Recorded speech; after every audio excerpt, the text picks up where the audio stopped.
看来我们两个人在一起，运气确实会好很多。有的人终其一生都很难见到这样的美景，可是有的人一抬头，珍贵的暗夜彩虹就挂在那儿等你。维安，我来了。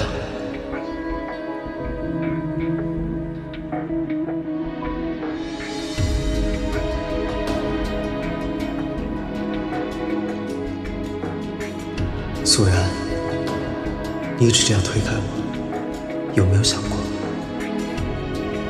如果哪一天意外比病痛先到，我先离开你了，你会不会后悔没有和我在一起？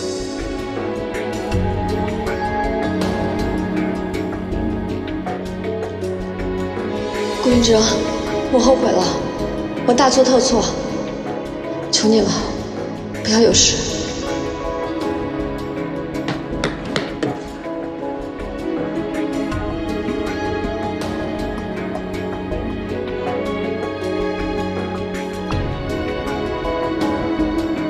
各部门请注意，各部门请注意，医院脊椎大楼继续多轮相杀。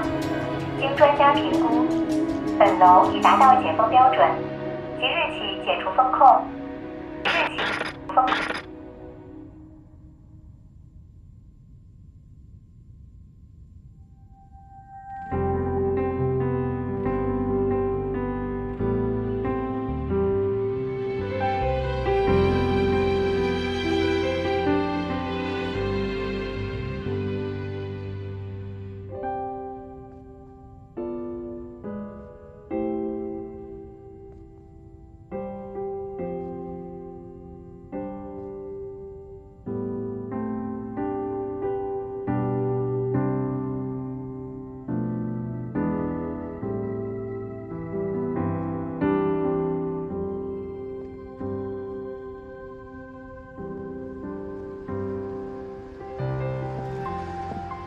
顾云哲，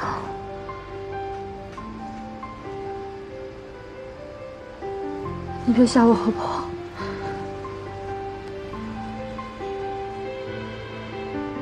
我骗你的，我不是不喜欢你，我也不是不后悔。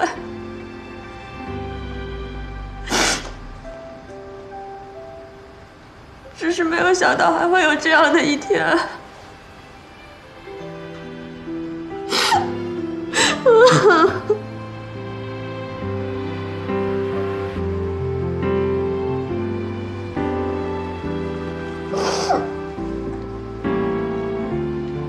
我喜欢你，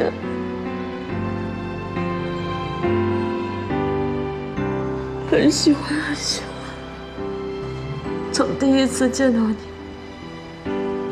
在你还没有注意到我的时候，我就已经先喜欢上你了。直到我们在拉卡要重逢，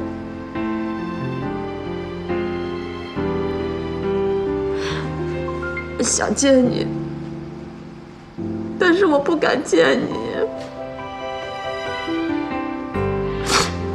因为我害怕我的秘密被发现。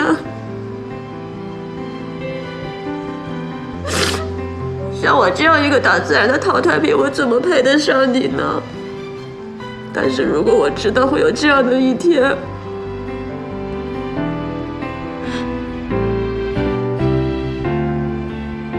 我一定会勇敢一点。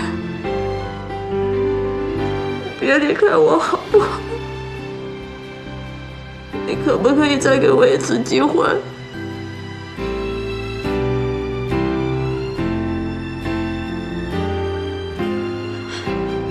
让我亲口告诉你，我喜欢你。只要你可以回来，我什么都答应你。说话算数。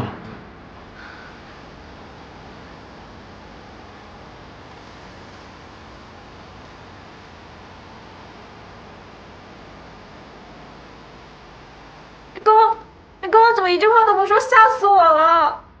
已经解封了，你没收到通知吗？不然你怎么能畅通无阻地跑到这里来？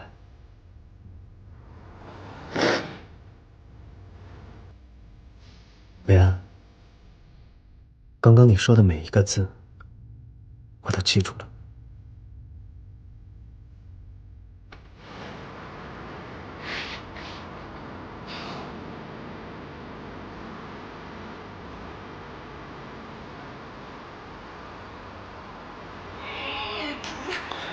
行了，别哭了。你戴着眼镜，我都没有办法帮你擦眼泪。你没事就好。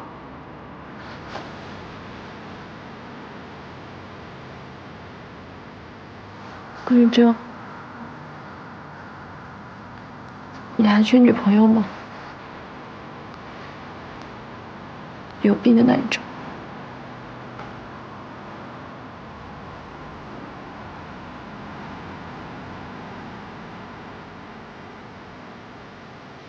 维安，以后不许再离开了。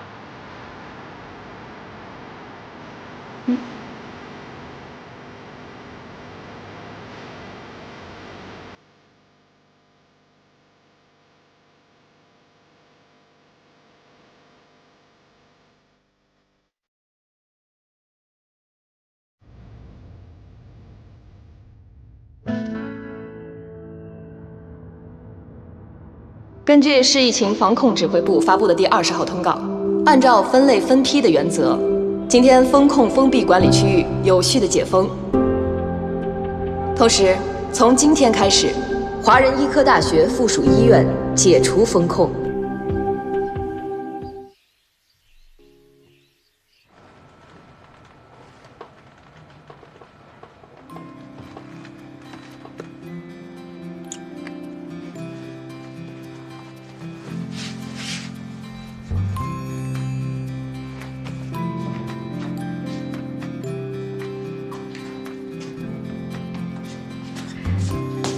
等等，转身，1、2、3。哎呦，太阳打西边出来了，你化妆了，哎呦，真好看！哎，新裙子呀，是吧？这是谁家的小伙子呀？啊？什么呀？我去找江江，那么久没见。来。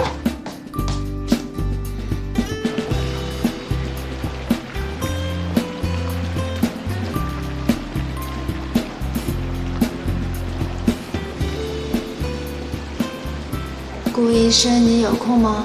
我想挂你的急诊。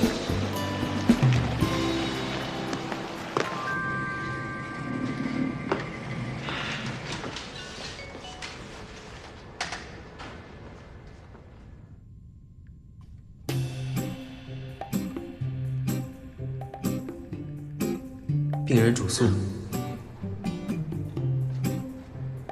主诉为好几天没见到自己的男朋友了，心慌胸闷，食欲不振。诊断为相思病，顾医生保证对症下药，药到病除。快点啊！去哪儿啊？要来不及了。你今天不是做了3台手术吗？不累吗？你是在怀疑一名外科医生的体力吗？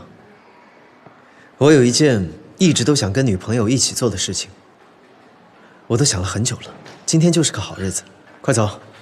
什么事啊？到了你就知道了，走吧。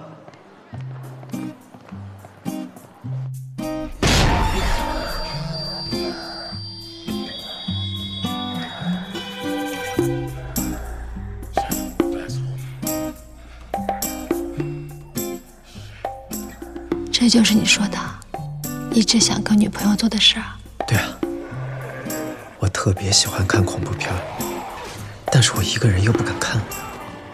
你说我在医院，我总不可能把方明凡，我们2个大老爷们儿叫来电影院，这也太奇怪了吧。不过以后我就不怕了，有你在，我就不会错过任何一部恐怖片。你又想套路我，别以为我不知道你想干什么。我透露你什么？你不就是希望我害怕往你怀里钻吗？没有，我是真的害怕。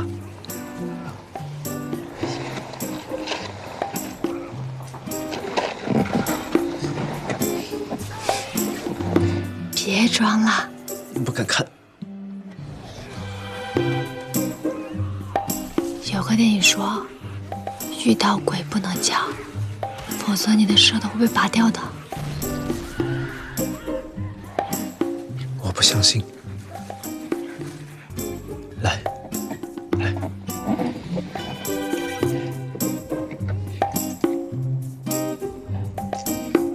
这样啊，我就不害怕了。这都是套路。你就这样乖乖的，我们俩一起干。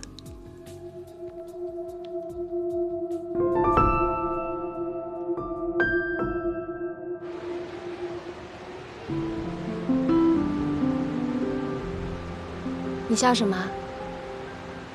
我没有笑，我是害怕。还害怕？顾医生，你的病人和学生知道你是这个样子吗？什么样子的？故意带我看恐怖片，刚才害怕都是装的。我是真的害怕。你不相信，你摸摸我手掌心。你摸，手心是不是都吓出冷汗了？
喂，师兄。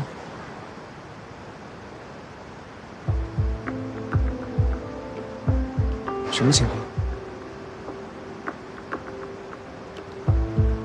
好，我知道了，谢谢师兄。怎么？我有请各个医院的神外师兄帮我留意他们收治的动脉瘤病人，看看他们当中有没有参与 HTQ39实验的。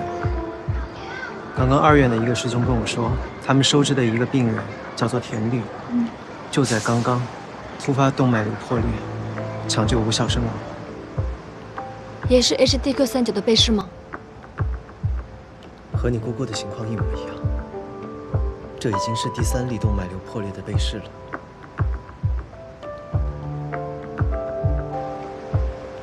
果然，姑姑的动脉瘤不是个例。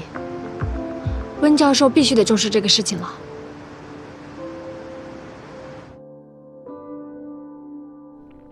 师兄，我姑姑不是唯一一个突发动脉瘤的被试，这个事儿你知道吗？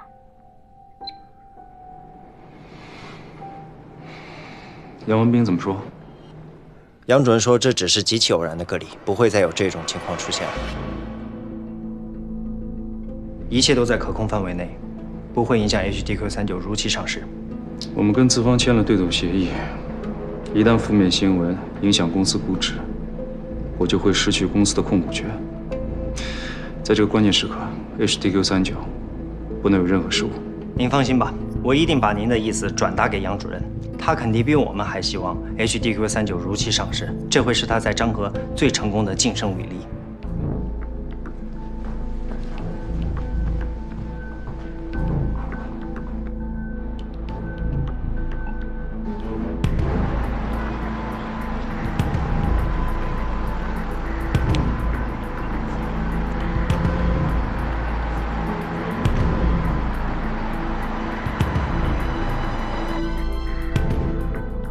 门口别停，快点。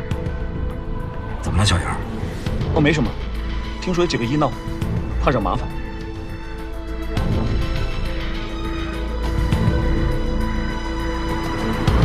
温教授，哎！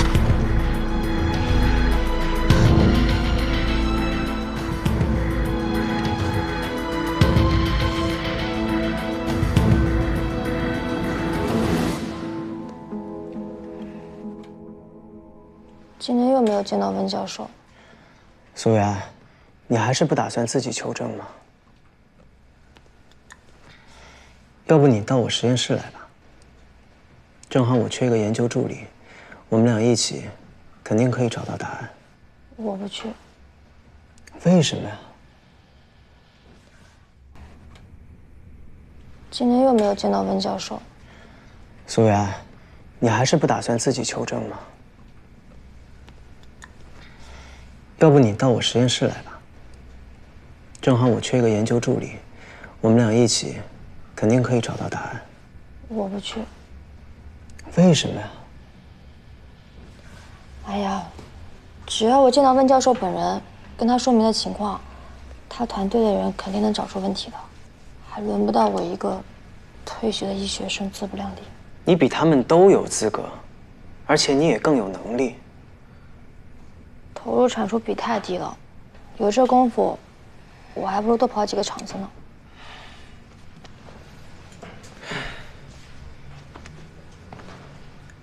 张和呢，应该也可以在手机 APP 上挂到专家特许。对呀，真的，我怎么把这事儿给忘了？还好我有一个这么聪明的男朋友。这个男朋友还不是你哭着喊着追回来的？又提这个事情。哎，你的男朋友在帮着你找别的男人，你就不怕你男朋友不开心吗？那你说吧，要怎么样才开心？你说呢？嗯？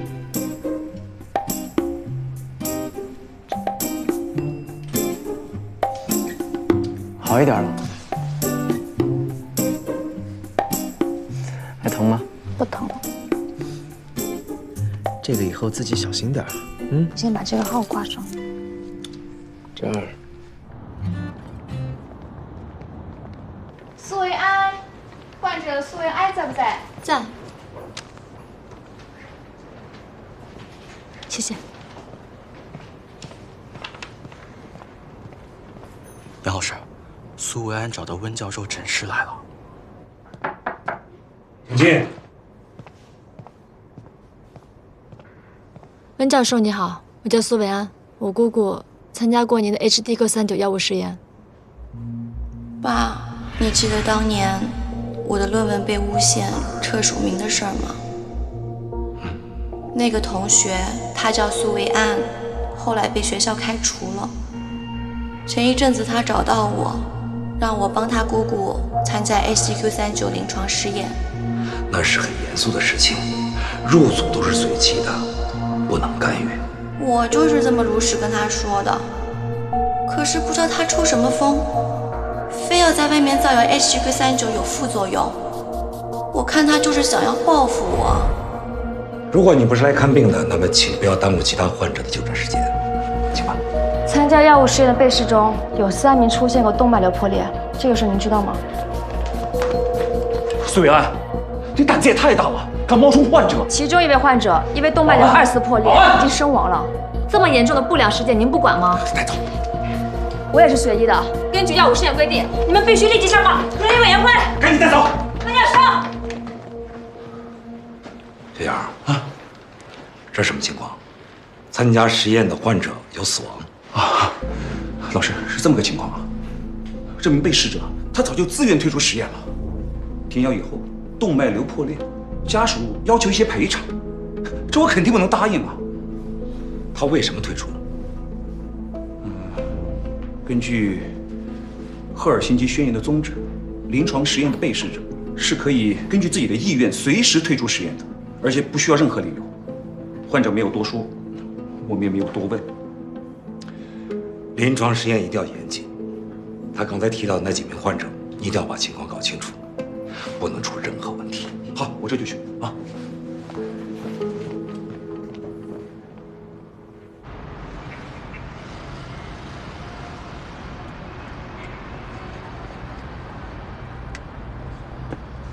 拿。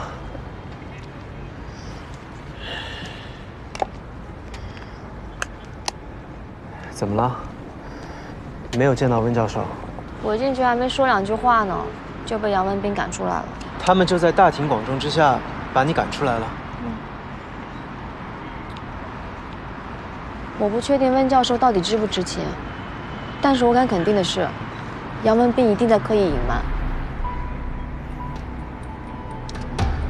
我来想办法。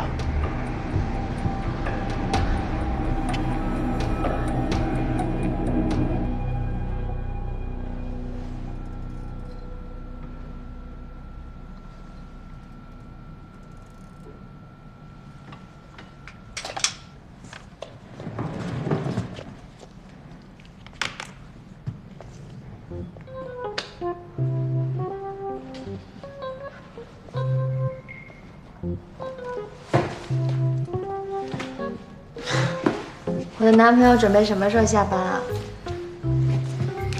那就要取决我的女朋友愿不愿意帮我搭把手了。想得美。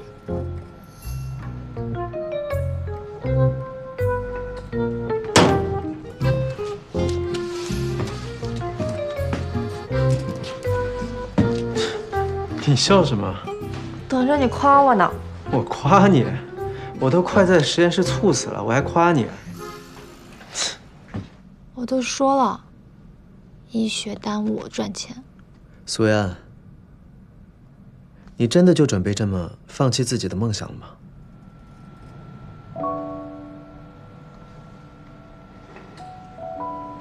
其实，治病救人，不一定非得拿手术刀。医学早就成了我们的信仰，也是本能。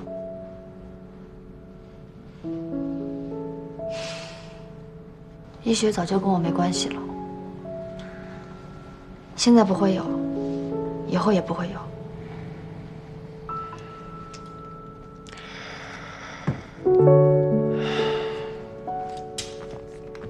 那你帮我跑趟检验科吧，帮我把这个样本交给那儿的王丽娟，王老师，她知道该怎么处理。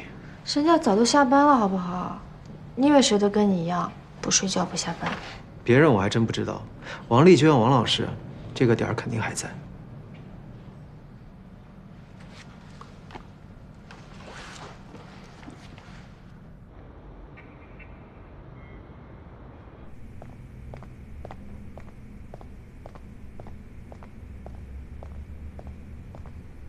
你好，请问王丽娟王教授在吗？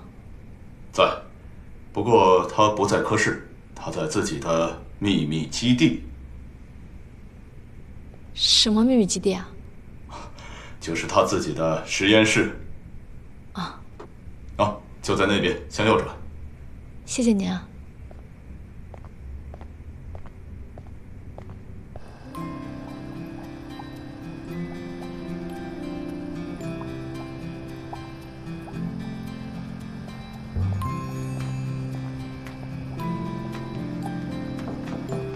王教授，你找我吗？来，帮我个忙。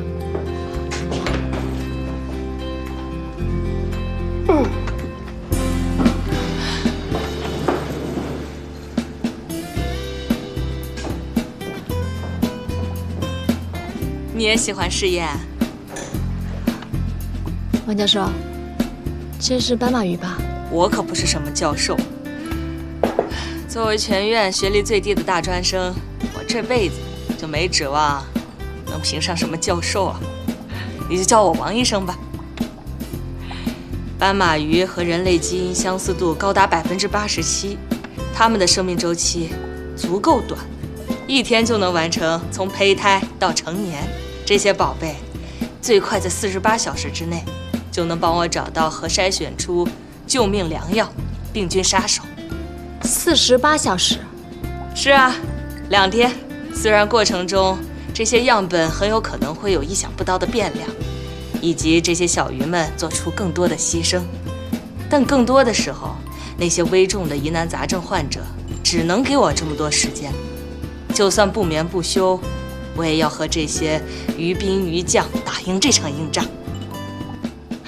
你看我一说起这些小鱼们，就没完没了的长篇大论，耽误你时间了啊！不会不会，王老师，能做自己热爱的事情，很幸福吧？那当然，唯有热爱，可以不畏世间无常。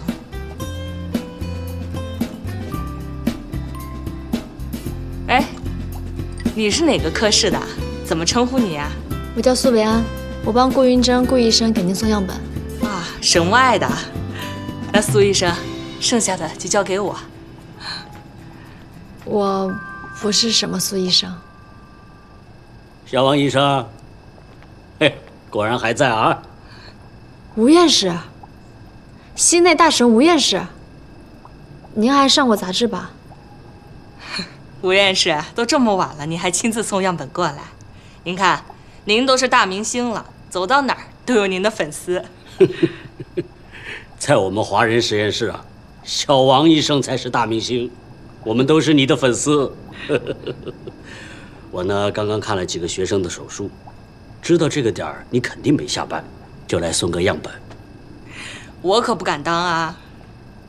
主要呢还是有几个棘手的问题，想跟你这个微生物学神探当面讨教。你看你客气的，有什么事儿您说。这个，那我就先回去了。等结果出来，我给顾医生打电话。谢谢王老师。吴院士，再见。嗯，好。吴院士，您说。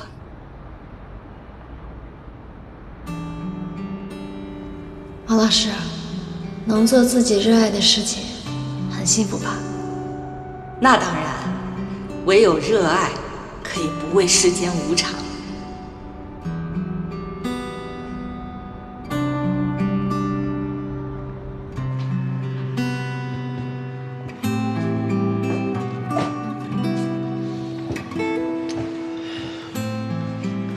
怎么了？魂儿掉了？太不可思议了！在华人这样一个人均博士的地方，居然深藏着一个大专生。你知道我刚刚在王医生那儿碰见谁了吗？是心内科的专家，还是肝胆胰的权威啊？是吴院士，心内科的泰斗吴院士。你在他那儿看见谁都不奇怪。那个活在杂志上的大医生，居然亲自来送样本，而且更不可思议的是，堂堂院士居然恭恭敬敬向大专生请教。你说这个王医生，他是个什么传奇人物啊？他呀，20年如一日，坚持自己梦想的微生物神探。王医生他自己从来不直接接触病人，没有哪个病人知道病理报告分析中出现的王丽娟医生这个名字究竟是谁。他虽然居于幕后，但他却是我们每一个华人医生心目中的英雄。但是他永远都没有办法成为实验室的研究员，或者是教授。那又怎么样呢？他仍然是我们的镇院之宝。王医生他自己从来都不在乎这些，医学早就成为了他的信仰。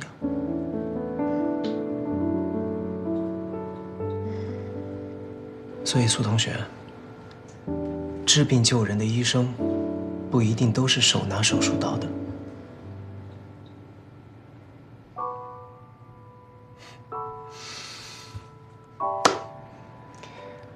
苏维安同学，有没有兴趣成为华人历史上第一个拥有柳叶刀医座的本科生啊？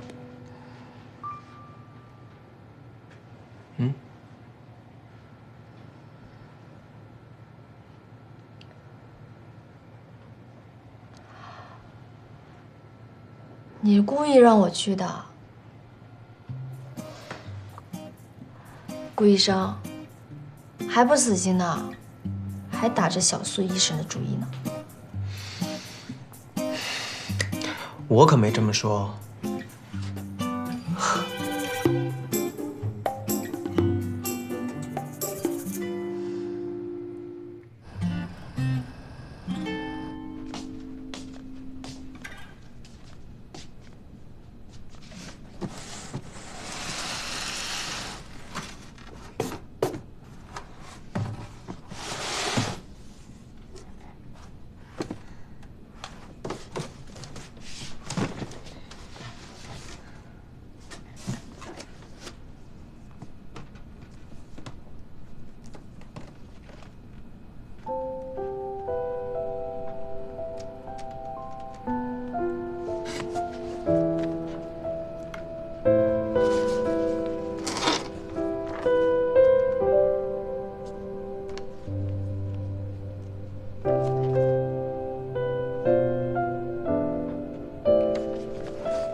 所以苏同学，治病救人的医生，不一定都是手拿手术刀的。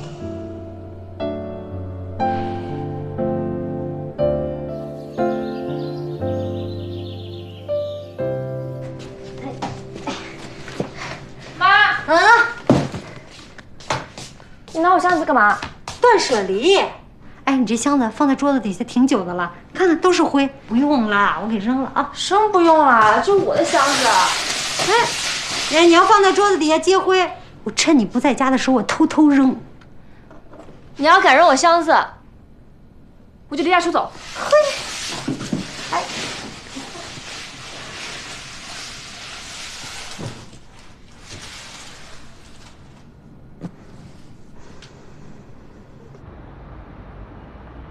你说你有办法见到温玉良教授，我怎么不信呢？嗯？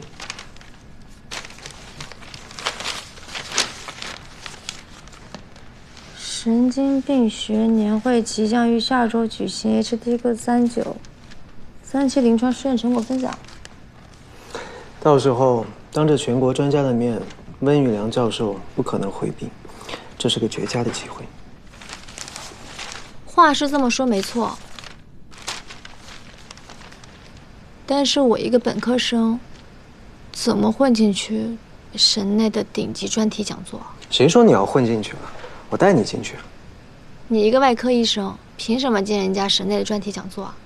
因为你男朋友是无所不能的顾云峥啊。我和以前霍普金斯的同事合作了一个关于亨廷顿舞蹈症的课题，课题申报的项目书刚刚提交国自然基金中外合作项目，所以我也获得了参会资格。你跟老外合起伙来骗国自然基金呢？这基金申报就没有尽调之类的吗？这怎么能叫骗呢？我觉得没有什么问题啊。当然有问题啦！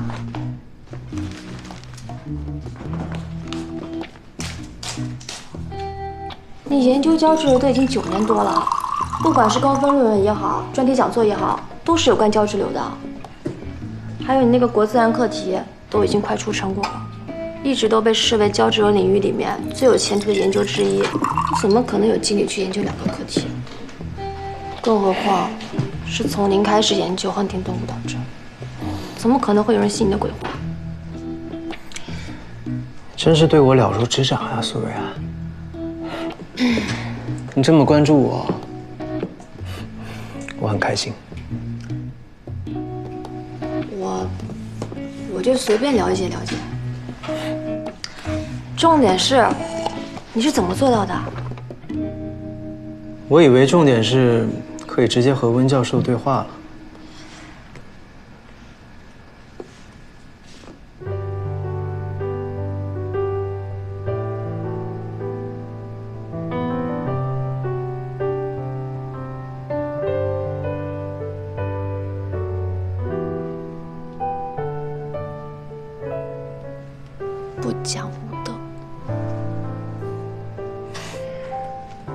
说我一个文人，我讲什么武德？再说了，我为了获得年会的资格，辛辛苦苦写了这么久的课题申报，没有功劳，也有苦劳吧？难道不该被奖励吗？原来你最近起早贪黑，就是为了这个。我呀，现在算是发现了，你就是吃软不吃硬。对你啊，就得用苦肉计。以前我总是只做不说，是因为怕你有负担。我现在就认为有负担才好。好什么？你有了负担，就不会不告而别了。这么记仇，原来你是这样的，顾老师。没办法，我是真的怕了。我总觉得，你亏欠我越多，才越不舍得离开我。都怪我，以前不应该一直逃避。对啊，我这颗心是一片一片拼回来的，你一定要好好呵护。我保证，以后再也不会不告而别了。嗯。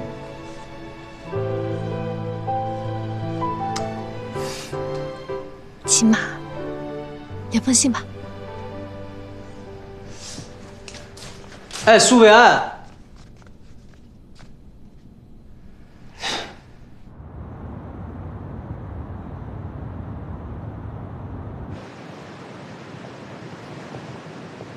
你好，我们是参加全国神经病学学术大会的。好，你好，郑姐，谢谢。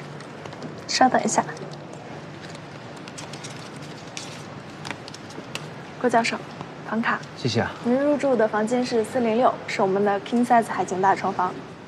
好，谢谢。我的房间呢？您2位入住的都是406海景大床房。一间房吗？是的。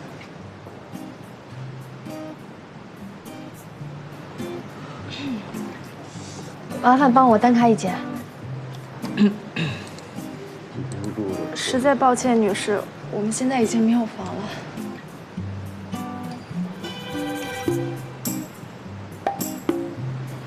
跟我没有关系啊。哎，你好，我是负责会务接待的 Leo， 入住有什么问题吗？我是华人医院的顾云峥。我们俩现在需要再多开一间房。实在是抱歉，酒店今天客满了。顾教授，您的房间出什么问题了吗？这位是和我同行的苏维安女士，我在报名登记表上标注过性别，但是现在我们俩被安排在了一间房。啊，那我查一下啊。没错啊，这位苏女士之前没有在出席代表的名单上。作为您的随员，我们是按照您家眷的身份安排食宿的。难道她不是您的家属？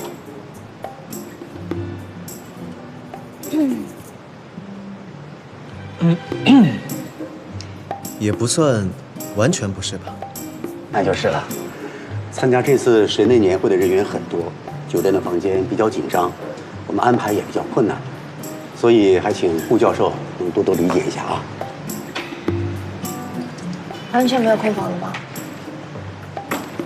抱歉，真的没有了。你看，麻烦你再查一下呢。好。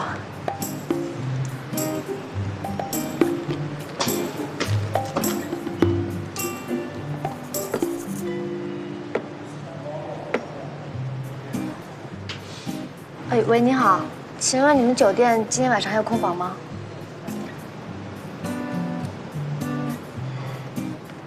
好的，谢谢啊。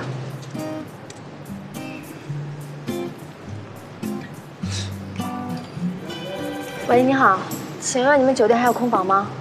这么晚了，很难临时订到房的。谢谢您了。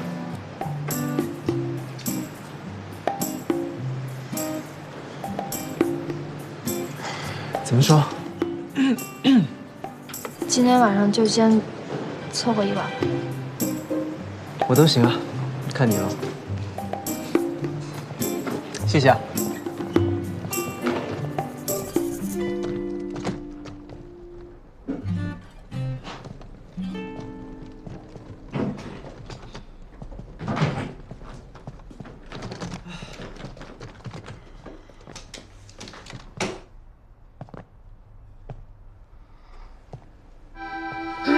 一张床，谁先抢到谁睡床。我别抢！喂，明明就是你少订那间房啊，还说什么慢慢来？我看你就是故意的。小苏同学，你可不能诋毁我的人格啊！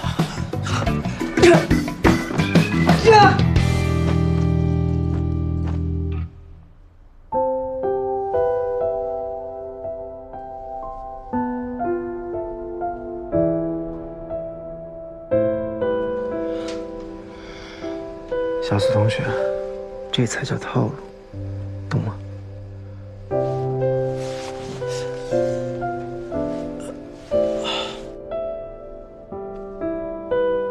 怎么那么硬啊？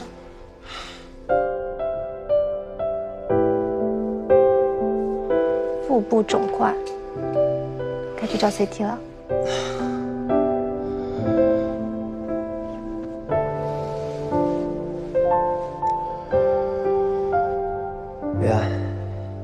别闹了。顾医生也有害羞的时候吗？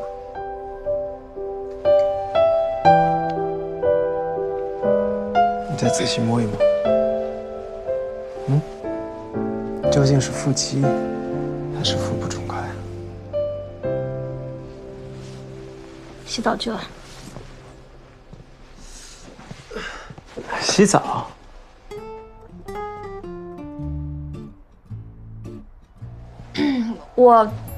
我是说睡前洗个澡，你别误会了。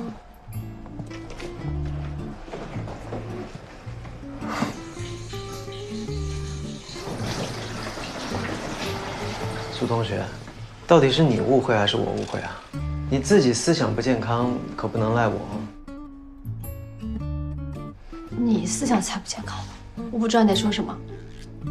哦，原来你不知道我在说什么。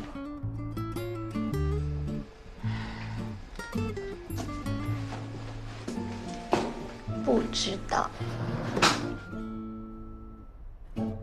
那我告诉你啊，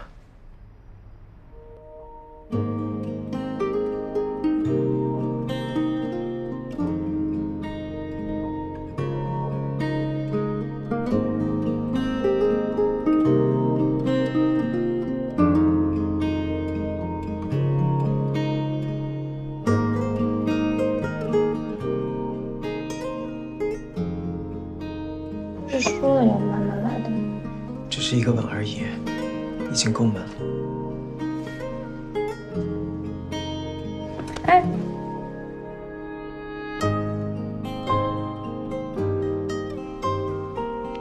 好，你先洗澡去吧，今晚早点休息。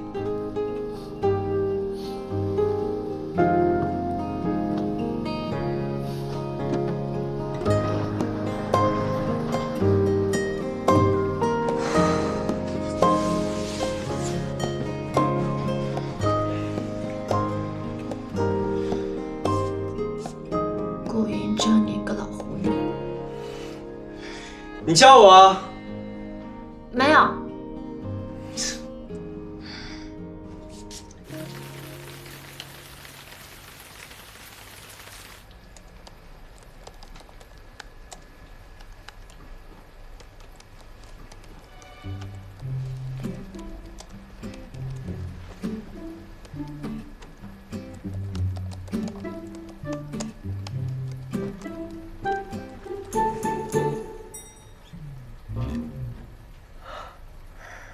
吵到你了？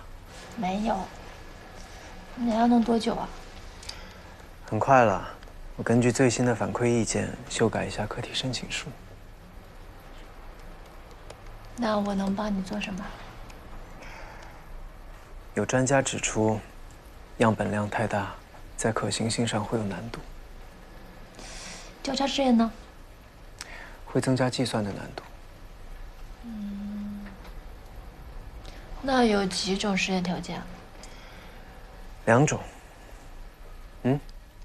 2种，2种还好吧？0.3%乘以164除以4。不对，还要再除以2。那个是不是也得变啊？哪个？这个。对，要变。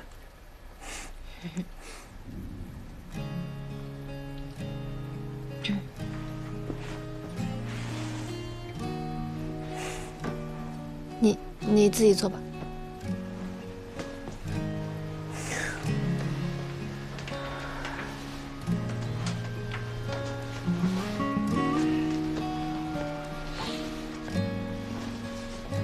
你干嘛？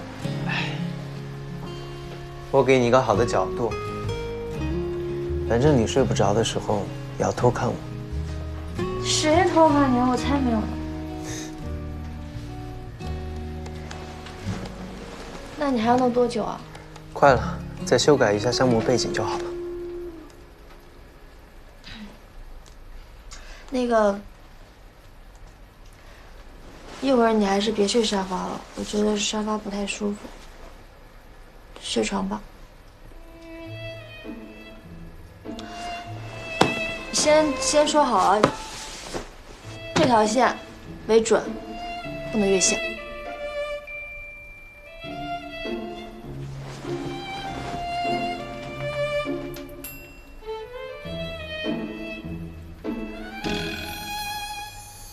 好，不越线。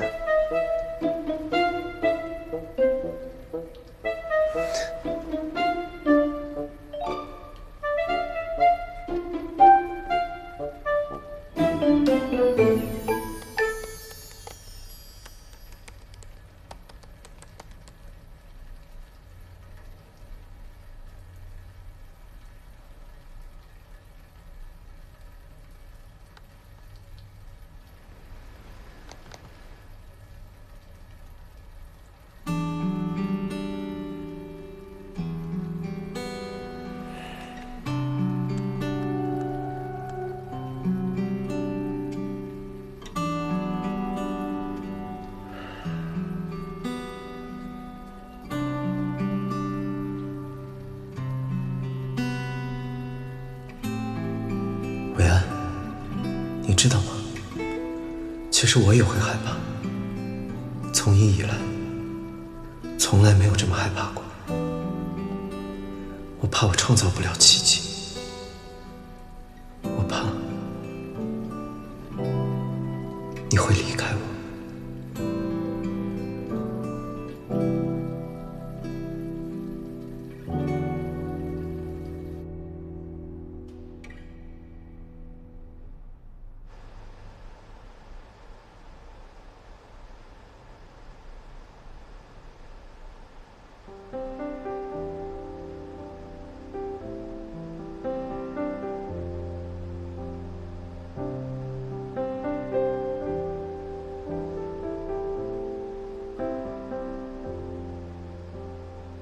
去哪儿？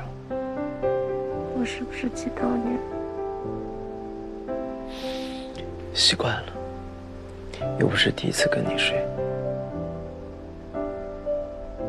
都说了不要提那天晚上。你想到哪儿去了？我说的是友好医院药房，你压了我一整晚。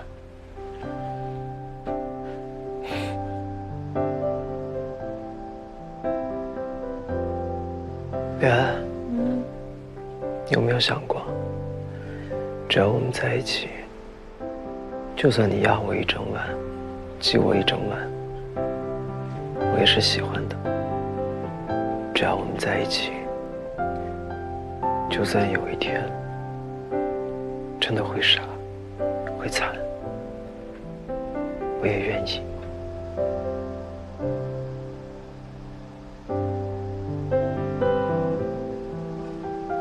其实我挤你也许是浪漫，是欢喜，但日子久了，如果你长时间睡不好，站了一天手术台晕头转向的时候，你会发现，其实你喜欢的还是普通又简单的生活。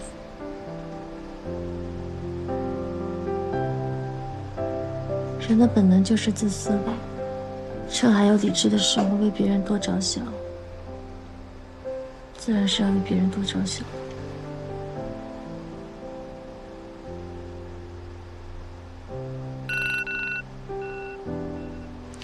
起床吧。亨廷顿舞蹈症药物实验要凑够300份样本量，那简直是一个不可能完成的任务呀！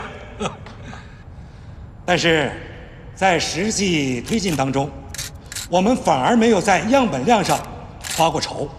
参与的患者非常积极，也非常踊跃，因为亨廷顿舞蹈症目前无药可救，而病人呢，只能不可扭转的一步一步走向失控，走向失智，最后死亡。任何一点点的改善，对于已定结局的悲惨人生来说，就是巨大的惊喜。而现在，临床实验已经进入了3期，新药很快就要上市，对于他们来说，这就是最大的，也许是唯一的希望。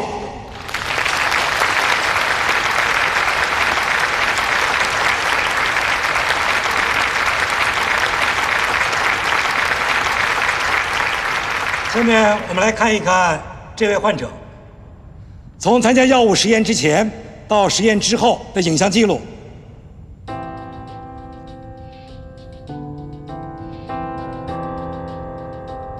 姑姑，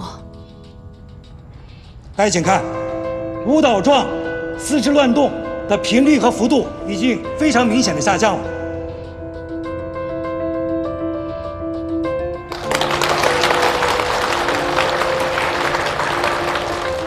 维安，咱们不看了，咱们现在就走。感谢温教授的精彩分享，下面进行提问环节。维安，维安，那位女士，糟了。刚刚温教授着重介绍了新药物的疗效，那么请问，在试验的进程中，有没有发现任何不良事件？根据目前实验追踪的实时反馈来看，除了一些常见的消化道不良事件以外，还有一些眩晕、头晕等不适反应。除此之外，没有任何的重大的不良事件。那3粒动脉瘤的破裂产生的不良事件也不严重吗？这种情况吗？这的确挺严重的。我说小姑娘，说话要有依据。如果我没有记错的话，你应该是其中一位患者的家属吧？据我所知，你所提及的这位患者已经主动的要求退出了药物实验，所以根据规定，自动退出的发生一切情况都与药物实验无关。明明是产生了动脉瘤破裂的不良事件之后，才被安排退出药物试验的。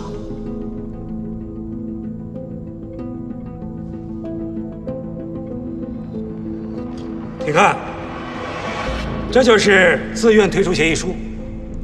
你也可以来确认一下，看看上面的签名是不是患者本人和直系亲属的亲笔签名。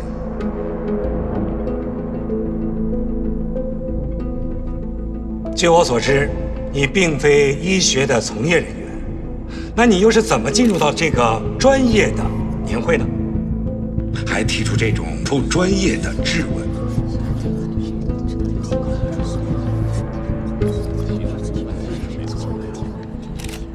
没事，先坐下。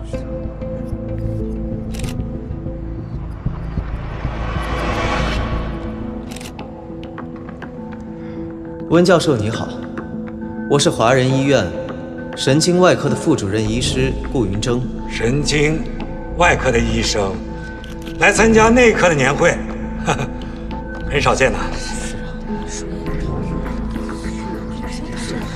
我这次来参加学术大会，是因为有交叉课题。在神经退行性疾病治疗的领域上，神经内外科向来都是有紧密合作的。不过这并不是最重要的，重要的是，在参加药物试验期间突发动脉瘤破裂的患者，其中1例恰巧就是我收治的，另外2例2院收治。不幸的是，2院的一名患者在第2次突发动脉瘤破裂的当晚就不治身亡。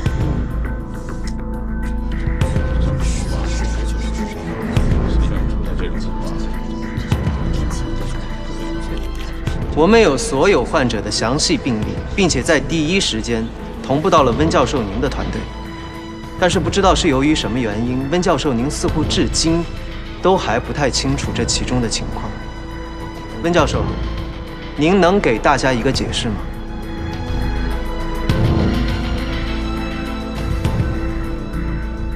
我认为，一种疾病的发生是由很多种因素导致的。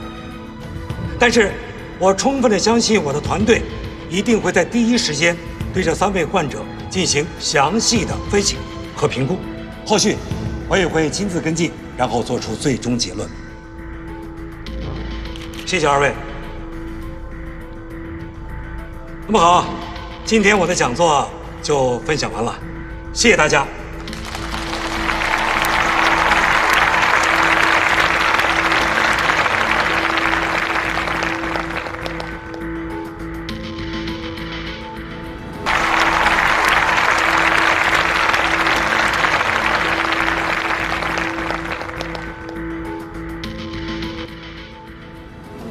感谢温教授，下面有请南洋医科大学唐国春教授进行分享，有请。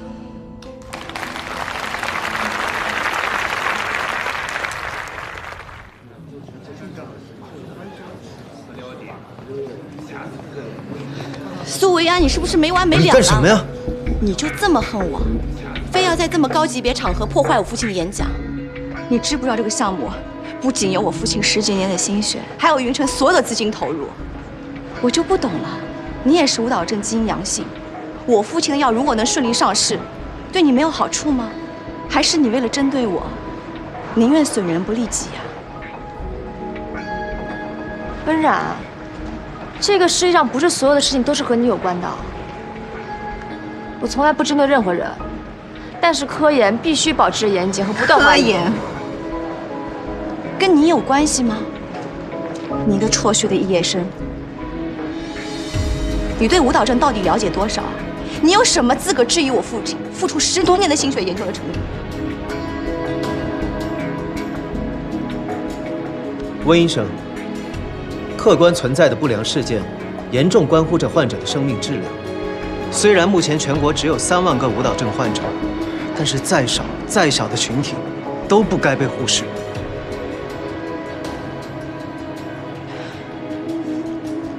可是你知道云城他为了这个，苏维安，我话还没说完呢。温教授，爸爸，哎，你们要干什么呀？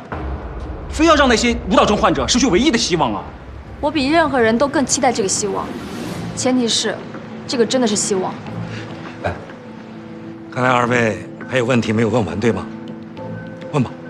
是这样的，温教授，不管那些自愿退出的协议书是在什么时候、什么情况下签署的，我们都有足够的证据证明，那3位患者是在参加药物实验期间突发的动脉瘤破裂，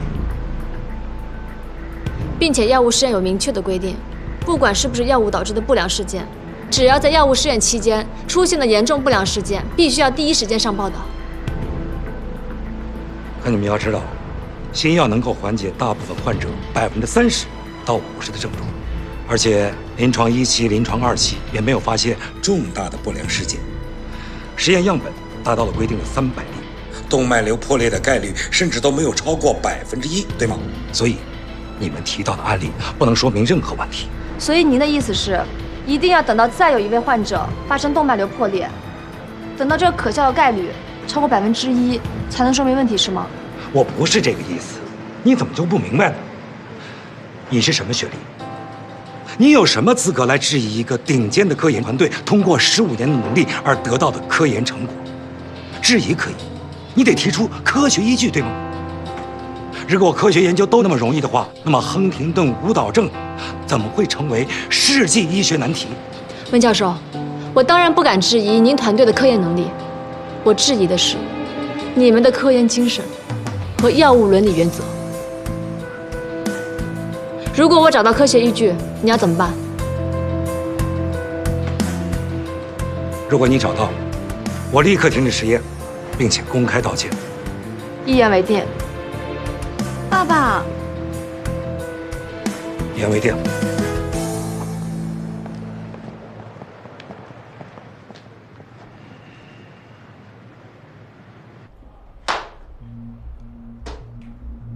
斌达，我得等你的解释。老师，我向你保证，我的所有行为都符合药物实验的伦理原则。他们都是自愿签署的协议书，整个过程都有律师在场，我没有丝毫的强迫和威胁。老师，过世病人的遗体当时就已经火化了，根本就没法证明他的死因是因为试验药物引起的不良事件。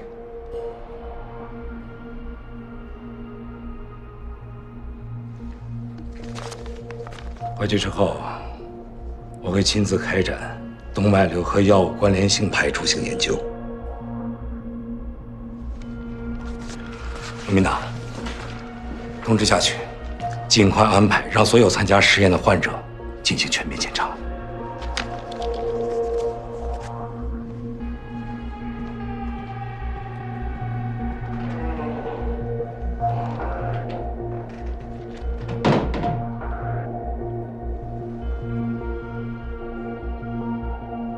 喂，杜总啊。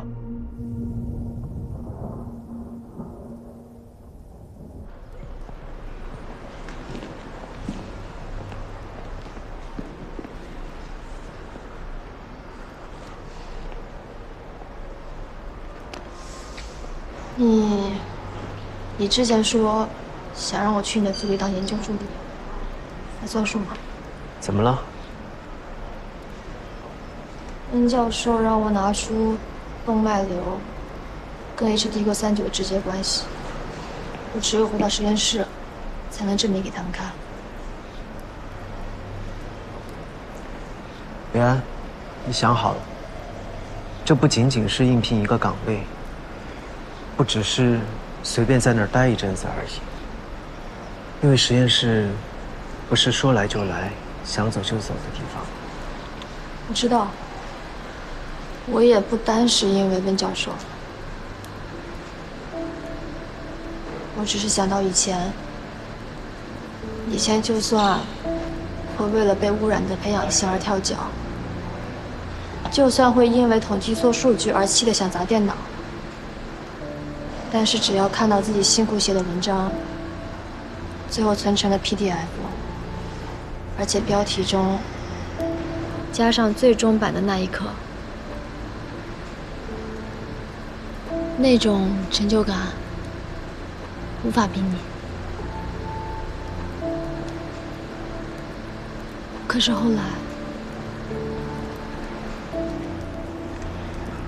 维安，你的选择是正确的，你不用担心，你什么都没有研究出来就发病了，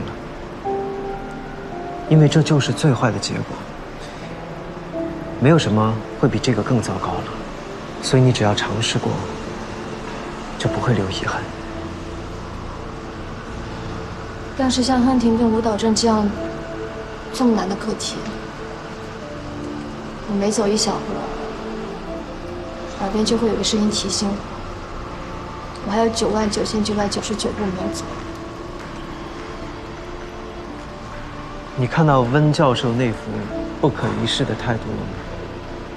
你难道想把自己的希望寄托在这种人手中吗？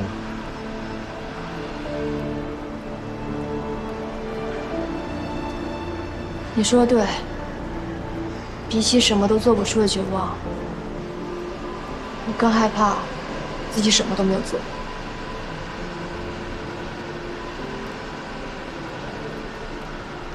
我决定了，我要应聘研究助理，回到实验室，证明给他们看。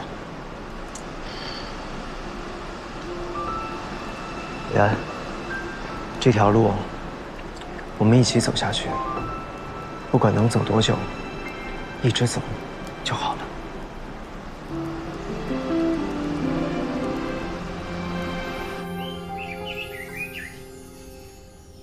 哎，你们看到这个招聘启事了吗？月薪1万起呢！顾教授组要招人了。哎，顾教授肯定有什么新的课题要研究。我跟你们说啊，顾教授在胶质瘤的研究水平，那可是国内在天花板级别的。要是能进他的实验组，那以后发论文指定不愁了。干嘛？想分享胜利果实啊？你可别做梦了，看清楚，那招的是研究助理。职级这么低，一看就是给实验室的专职打杂。月薪再高也没什么发展。依我看呢，还是临床才是硬道理。就是啊，研究助理含金量低，工作时间又长，咱们这些恨不得在住院部打地铺的医生分身乏术，还是把这些机会让给刚毕业的学硕们吧。凭着顾教授的招牌和丰厚的月薪，不愁招不到人的。对，有道理啊。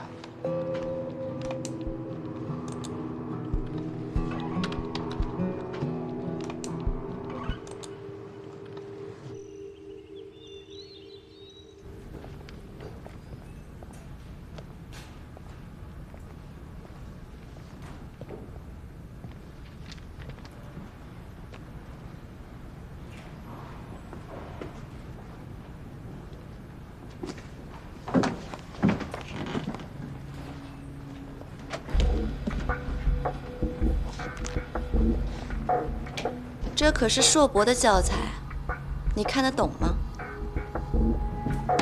想临时抱佛脚啊？竞争实验室的研究助理的位置啊？思维啊，我好心的提醒你一下，认清现实吧。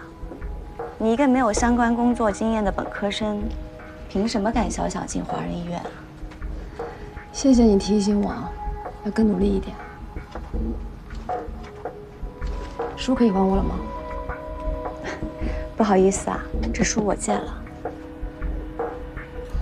顺便提醒你一下，这个研究助理的位置，我也报名了。你不是博士毕业了吗？不去领？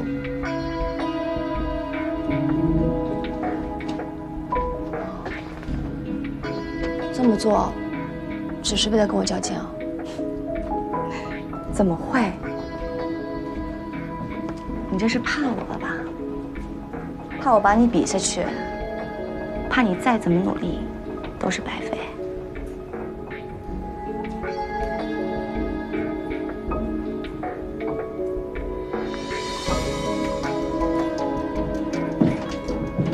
哎，我还没说完呢。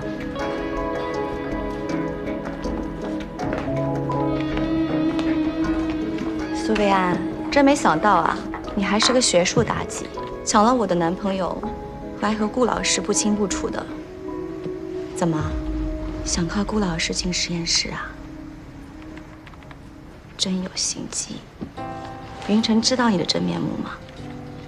你无不无聊啊？这里是图书馆，这么着急给我泼脏水，是怕输给我以后没借口啊？你觉得我会输给你吗？就算你的天赋高，但这几年落下的就是落下了，而我一直在前进。咱们走着瞧吧，谁输谁赢还说不定呢。老师，这些书我都借了。好。这个人因为论文剽窃被咱们学校开除了。老师，你仔细核对一下他的证件啊，看他有没有资格进入我们华人图书馆。同学，你拿好，已经好了啊。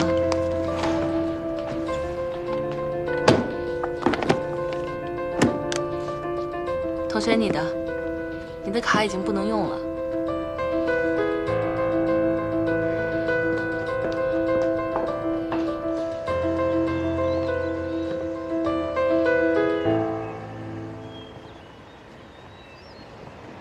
去哪儿借这么专业的书籍啊？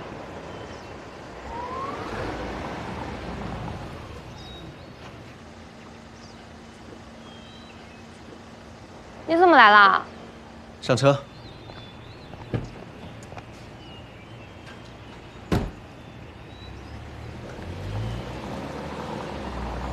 伟安，简历准备好了吗？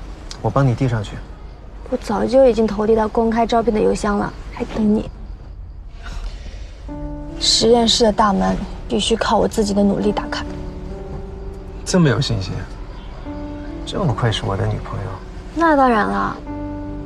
既然已经做好决定了，我就要正大光明的回归实验室。其实，这么短的时间，想要系统的提升理论知识，是不太现实的。研究助理这个位置，其实更注重的是时间。伟安，接下来的时间，你可能会很辛苦，你要做好心理准备。放心吧，我甘之如饴。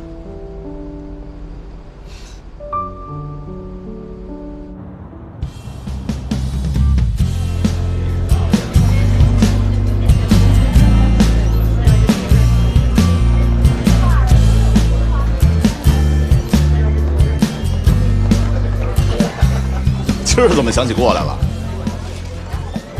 苏维安多久没来了？维安得有1个多星期了，他不是忙着备考吗？备考？你不知道啊？他想进那个华人的实验室做研究员，那地方要进去必须要考试啊，所以最近一直忙着备考嘛。哎，他那个实验室的负责人你认识？顾云峥，你说他直接把维安招进去不就完了，还考什么试啊？这都多此一举。老板，哎。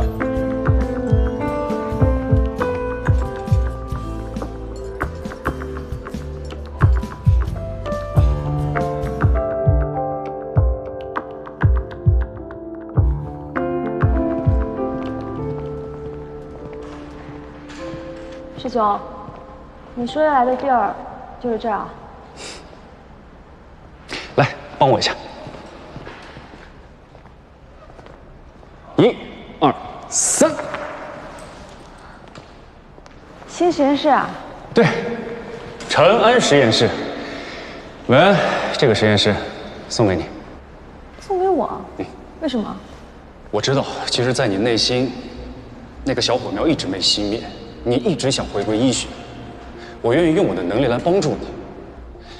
这个实验室是杰辉刚刚投资完工的，从现在开始，你就是这里的负责人。你想做的任何的项目都可以在这儿做，设备和人员我都给你配最顶级的。师兄，谢谢你的好意，但是很抱歉，我接受不了。以杰辉能力，完全可以在全球范围内找到更优秀的负责人。这个人不应该是我。没关系，我可以资助你进行深造，或者我可以去聘请最顶尖的人才来辅助你，这都不是问题。是，我不是在跟你客气，我说认真的。这么艰巨的任务，我担待不起。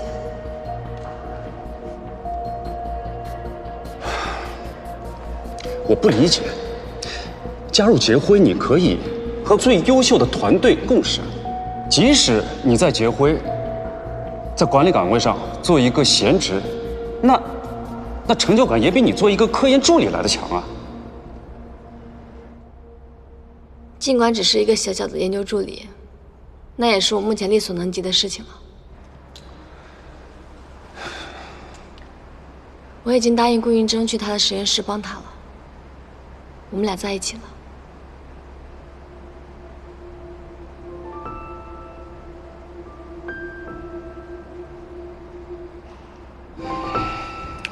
维安，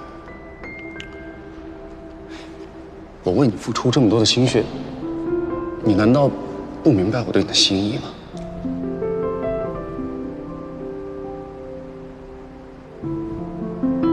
师兄，我想我们之间可能有误会。一直以来我都把你当成我的师兄，从来都没有别的。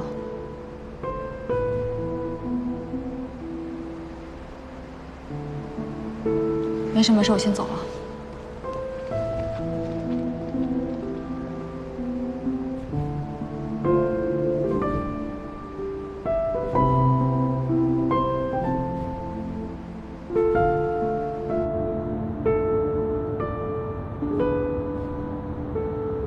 欢迎苏女士莅临指导。干嘛呀？又不是第一次来，这么神神秘秘的。还有这个，这可是我为你准备的特别款式啊，不可爱吗？可爱，就是有点粉。粉多好呀，女孩子不都喜欢粉色吗？来。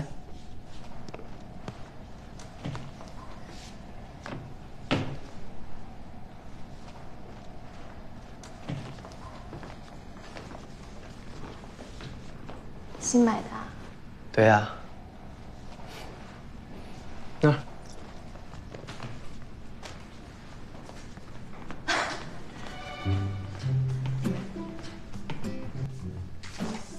都是你买的吗？啊。这眼光比我们家兰姐还一言难尽呢。怎么？你不觉得很可爱吗？嗯。没你可爱。 说吧，葫芦里卖什么药呢？你应聘研究助理，任务重，时间紧，我可不能给你开后门。我能为你做的就是私人家教服务。你看，这些都是我为你准备的资料，虽然不说特别全，但是配合上我帮你整理的论文，应聘个研究助理，十拿九稳。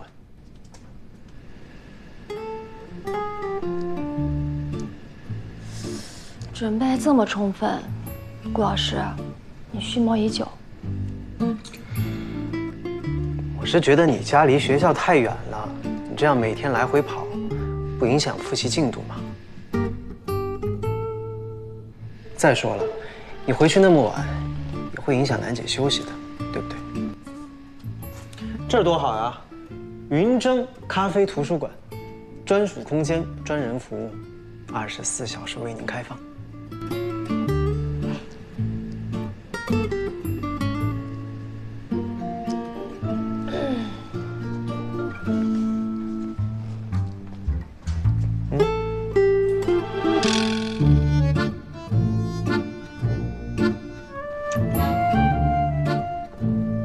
给你点小费，帮我泡杯咖啡吧。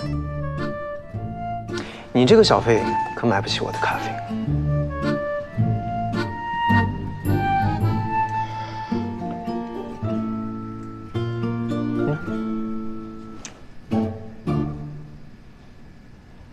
这就对了嘛。伟安，你学习紧，我工作忙，一不小心。 咱俩1个星期都见不上一次，我们好不容易才走到一起。从今天开始，我想每天都看到你。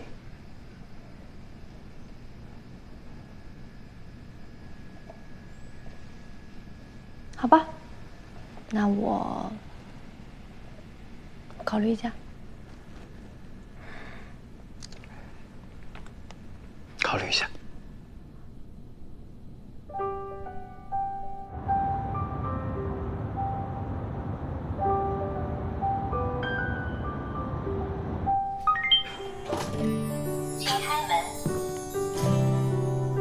哦，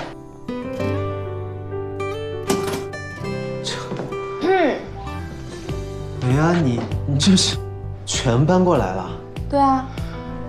过来。怎么了？东西太多了，还是你不乐意啊？我怎么会不乐意呢？不多不多，我以前就是觉得我家里太空了，正好都塞一塞。那。 你今天晚上就不走了？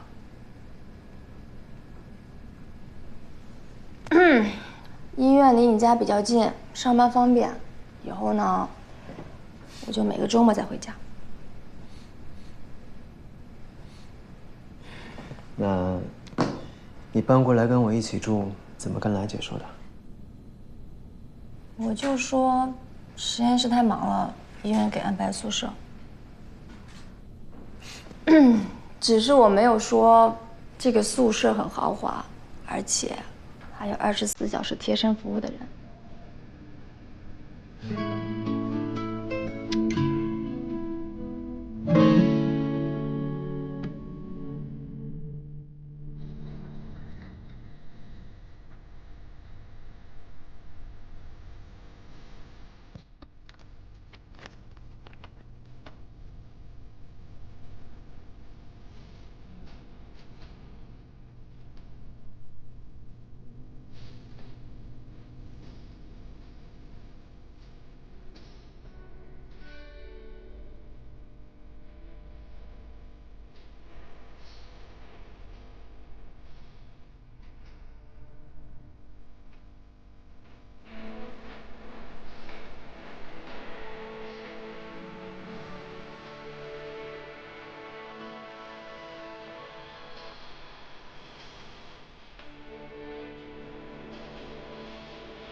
反正也是个陪跑的，这么着急干什么呀？早有这股劲儿，也不会到现在还是个本科学历。他说谁呢？谁是本科学历？华人应聘不筛简历的吗？本科毕业也能参加面试？不会是因人设岗吧？这么倒霉？初试开始，点到名字进来。李玉芳，跟我来吧。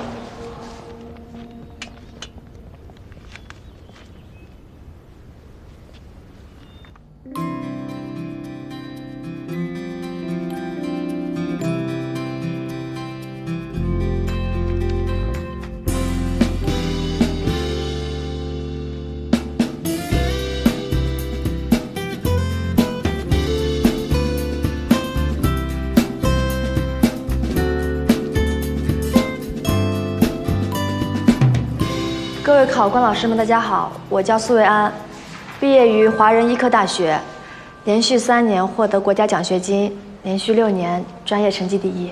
既然中途退学，为什么又要到实验室当研究助理呢？因为我姑姑和她的2名病友参加了亨廷顿舞蹈症的药物试验，而且他们都发生了动脉瘤破裂。但是药物团队并不承认这是因为他们的药物导致的不良事件，所以我想找出证据给他们看，避免剩下的被试也发生这样的危险事件。你就是那个在神经内科年会上提问的女学生啊？听说你当众让张河医院的温教授下不来台。我确实多问了几句，那是因为我认为温教授对不良事件的阐述语焉不详。而且，学术大会就是用来交流探讨的嘛。所以，就想拿我们科当个跳板，想为你的姑姑来讨回个公道啊？不是的，我是想证明给他们看，研究要有研究的样子。即使我内心希望出成果的愿望比他们强烈100倍，但是我绝对不会通过牺牲安全性以及真实性去完成这个事情。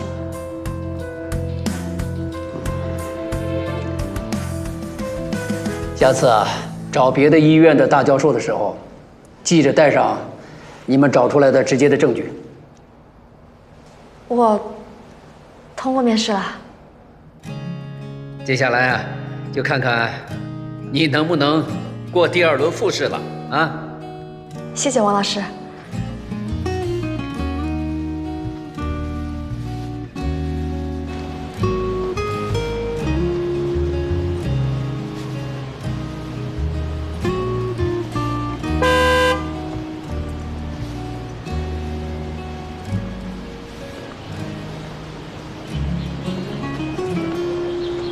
是说了在家等吗？我面试的可是你的实验组，总要避嫌的。我又不怕，怕的人是你。我就是想第一时间来确认好消息。看样子，苏同学稳操胜券了。那可难说，临场反应应该没问题，但是你知道的，我的学历不占优势。没关系，那就先好好准备复试。初试只是初印象，复试才是最重要的，考验的是你们的实操能力。那复试的主考官也是王焕忠老师吗？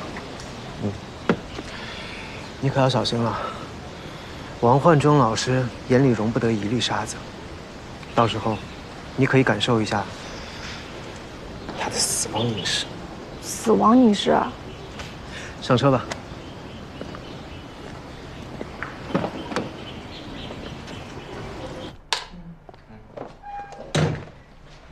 拖鞋，江江。啊。江江，不好意思啊，家里有些乱。别，没有，我觉得比我想象的好。那我收拾一下，你先坐这儿吧。好。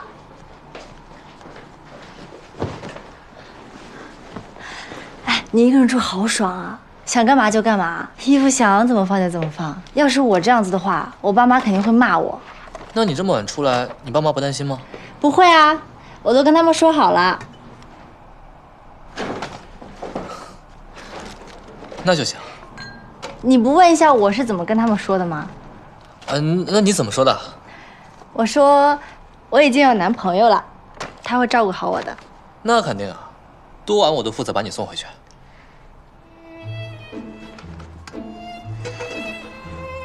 方明凡。啊。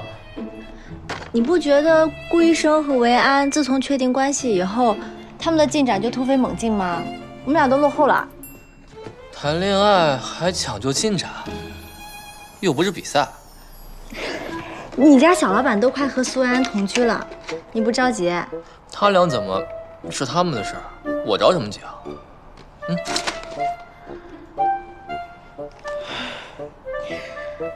方明凡，你每天晚上回来这么晚，那么忙，扁扁他会孤单的，对吧？他才不孤单呢。猫本来就是独处动物，而且扁扁也不喜欢我们这种愚蠢的人类黏着它，是吧，扁扁？那也不行啊，他得需要人照顾。你不在的时候，我可以照顾他。真的啊？那太好了，把我家的钥匙给你。你出门记得锁门啊。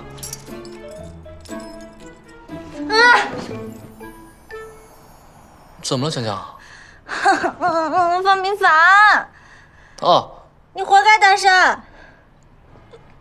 是我暗示的不够明显，还是我魅力不够？我是一个女生，哎，留宿这种事情，你要我直说吗？留宿？你要住这儿？不是江江，我是觉得你在家里待着挺舒服的，你来我这儿多委屈你啊！我怎么会觉得委屈？我不会觉得委屈啊，方明凡。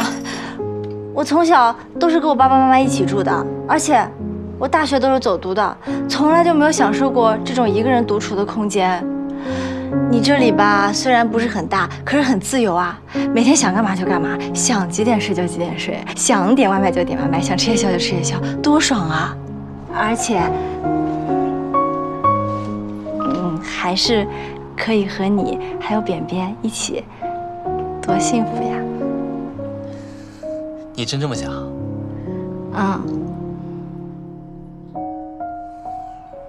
好啊。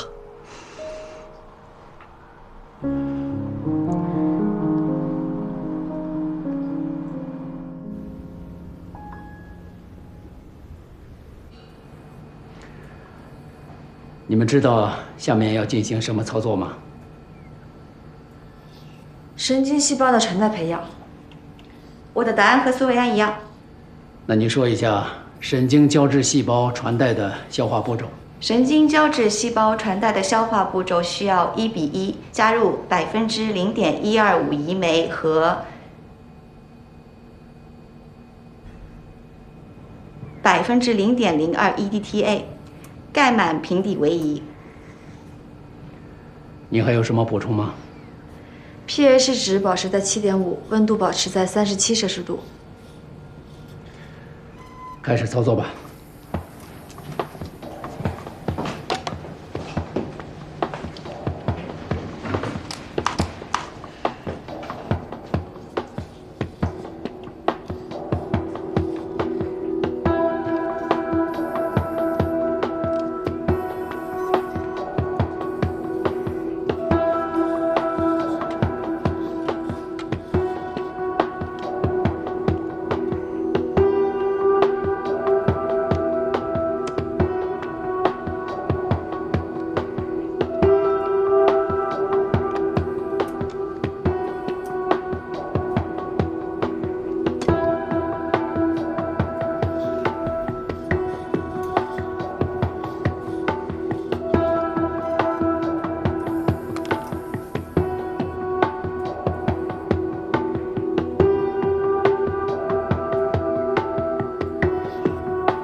好，可以了。